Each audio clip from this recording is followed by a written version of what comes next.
अक्सर यूं ही mobile phone हाथ में पकड़े सोचता हूँ कि तुम्हें कोई मैसेज करूँ, तुमसे पूछूं क्या तुम्हें अब याद भी नहीं आती मेरी, और फिर कहूँ गलती से हो गया मैसेज सेंड।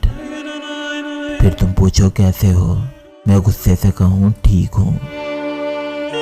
तुम बेचैन हो जाओ और हमेशा की तरह किसी मासूम से बच्चे की तरह पूछो अभी तक नाराज़ हो, और मैं हमेशा की तरह कहूँ मैंने क्यों नाराज़ होना, और फिर तुम कहो सुनो,